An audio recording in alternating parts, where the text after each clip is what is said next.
రంగారెడ్డి జిల్లా మలక్పేట్ నియోజకవర్గం పరిధి సైదాబాద్ డివిజన్లోని సాయిరాం కాలనీలో 15 రోజులుగా డ్రైనేజీ పొంగుతోందని స్థానికులు ఆరోపించారు.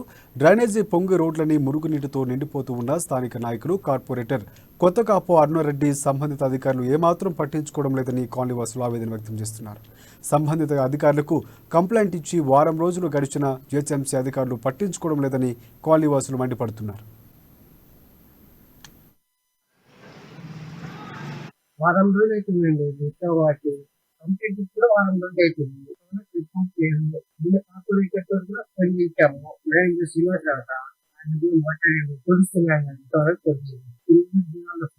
మాకు జ్వరం వస్తుంది, రెస్పాన్సిబుల్ లేదు.